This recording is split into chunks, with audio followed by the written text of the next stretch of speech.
own as a film, it's a decent film and it's fun. But absolutely. When you plug it into the rest of what has now become, 15 plus films in the MCU, it's down there near the bottom.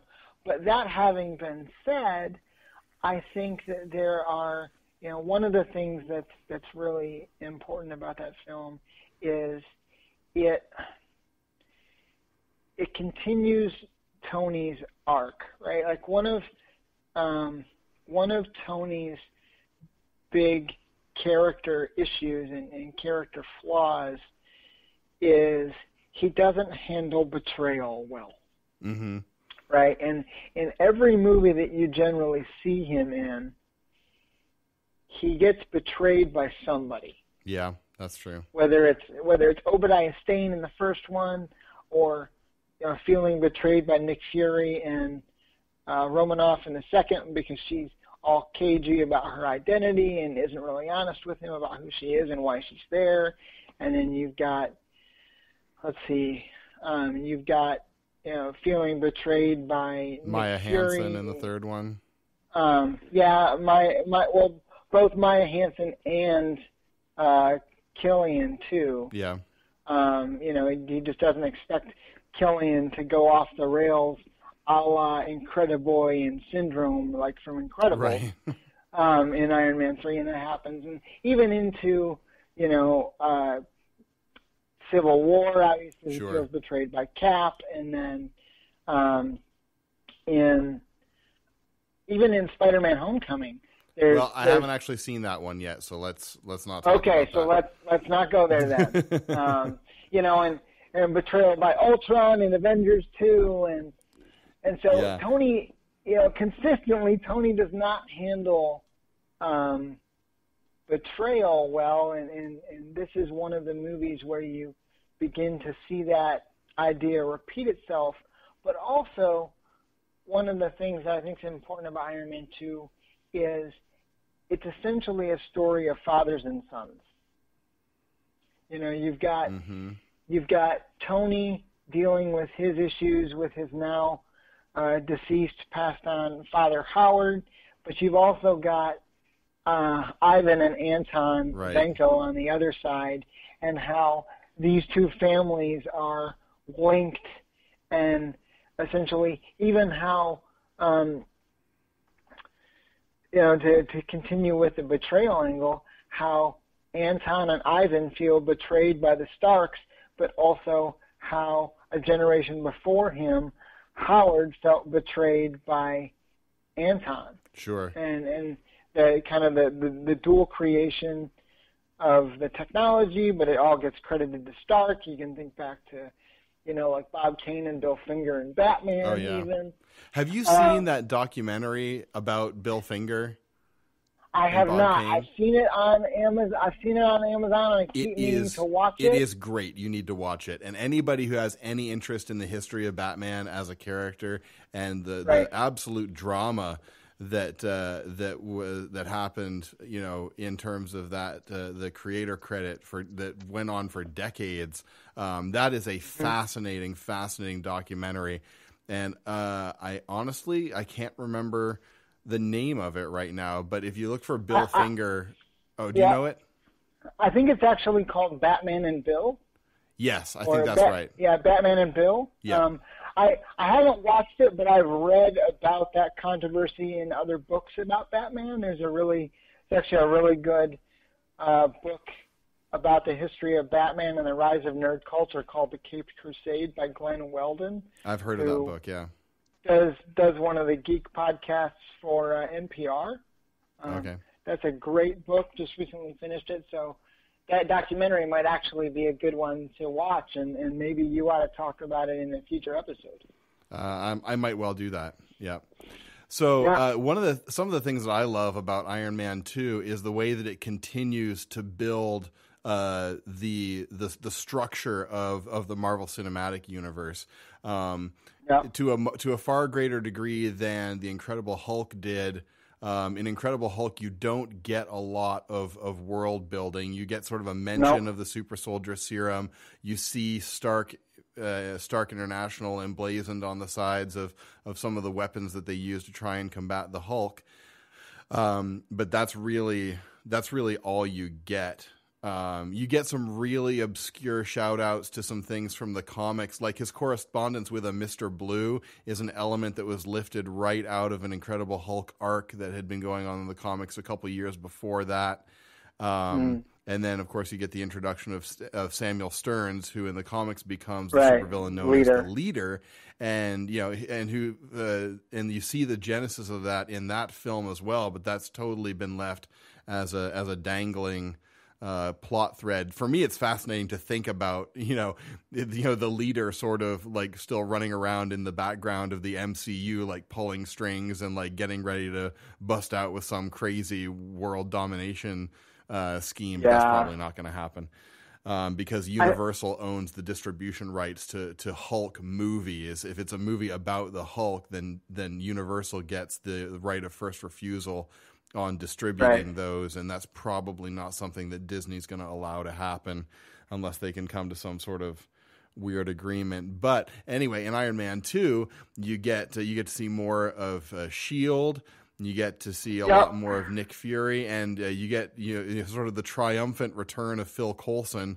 And when I talked about the first Iron Man film a couple of episodes ago in our pilot episode, actually, we sort of were amused again and anew at how much of a throwaway character he looks like in that first movie.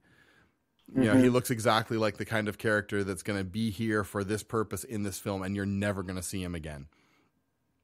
But he is such a great character, and I'm so glad that he endured throughout these films and gained more and more of a place in the MCU. Yeah, it's funny because I was just looking up Phil earlier today. They originally created him for the films, and he didn't come into the comics as a character until probably 2011. Oh yeah, it was well after the Avengers movie. Oh yeah. I think it might have been after. Was it after Agents of? I think it was after Agents of S.H.I.E.L.D. The show even started. Or it might not have been. Maybe. It might have been just before that. I want to say it was just before Avengers even. I want to say 2011-ish. So he would have only been in 2, maybe 3 movies at that point because he was in the first Thor. Right. He had that cameo, like he was in Thor, and then he was around for that scene where Hawkeye has the cameo outside in the rain and stuff. Right. But no, I mean Phil's one of my favorite characters when he was killed in the original in the first Avengers. I was devastated. Oh yeah. And it was so perfect. And I remember that moment as he's like dying in Nick Fury's arms is so resonant. And it's such a great bit of Joss Whedon dialogue that it's okay, boss. It was never going to work unless they had something to, and everybody in the theater knows what that next word was supposed to be because you've been led right there, and that's a brilliant bit of dialogue, and I love it so much. The other cool things that I loved about Iron Man 2, I really enjoyed seeing the suitcase armor. Like that was a really, really cool idea in how to visualize that.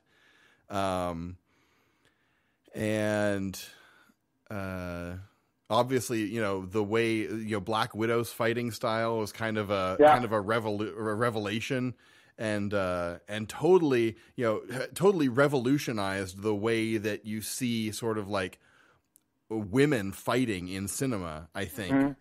Because like you had a little bit of that kind of thing in the fight scene that Mystique had with Wolverine in the first X-Men film. Okay, yep.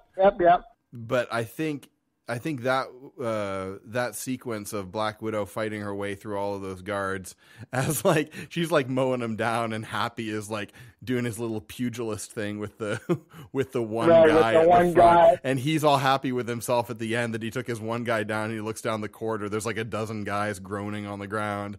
That was pretty great. Like I mean, I'm kind of glad they didn't do this, but having rewatched it recently. And he's all happy that he knocks and takes out the one guy, and he's like, I got one. And part of me, half wishes that,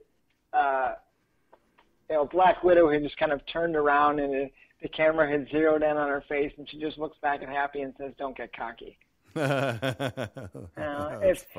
If Disney had owned Marvel at that point and owned Star Wars, they probably would have done that as like a little bit of a crossover Easter egg. But yeah, I think that might have been a little bit on the nose. Yeah, probably. Yeah, but it would have been fun.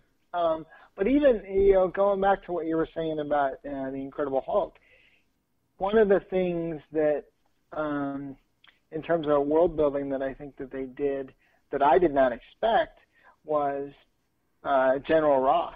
I mean, the fact that you see him back, he comes back in Civil War as the secretary in Civil War, I was like, oh, okay, so that's their way of saying everything in Incredible Hulk actually still happened as part of the MCU, even though they changed the actor and everything. Right. That those events still happen. I think even at the end of Iron Man 2, when Fury and Tony are talking and they're going through the assessment of whether or not Tony should be part of the Avengers Initiative, one of the screens in the background, I think, is showing footage from the Hulk's fight on the campus. That's right. Yeah. So, not much, but there are, those little things that you're like, oh, okay, so these things still happen, even though we're not going to harp on them or dwell on them. Like, they're out there. Yeah. Was there anything that sort of really took you out of it this time? Like, what is your? Let's just do one gripe from Iron Man 2 for right now. We don't need to go into, because there's been too much ink spilled over the stuff that's wrong with that. Let's do just one that sort of took you out of it this time.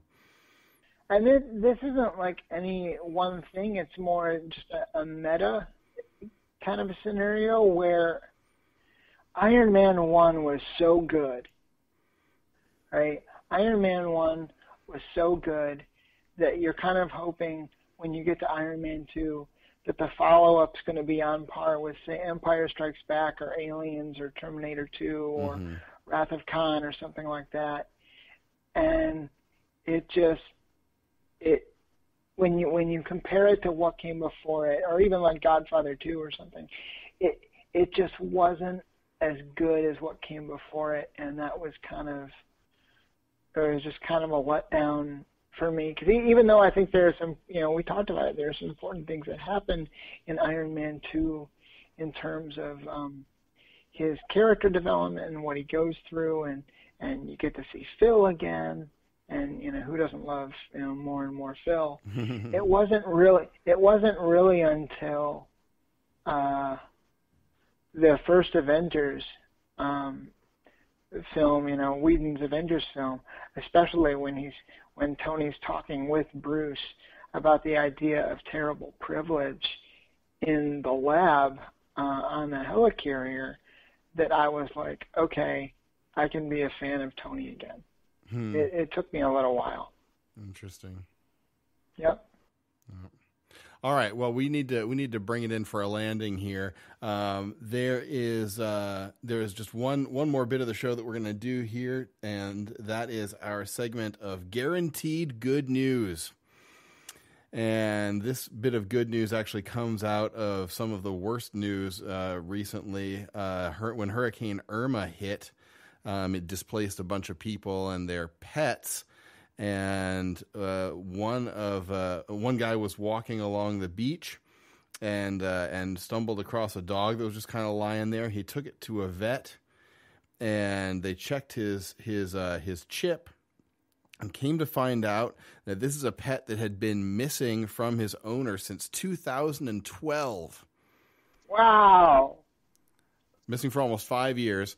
And this guy took him to a vet. They were able to track down the owner and reunite Wizard the Golden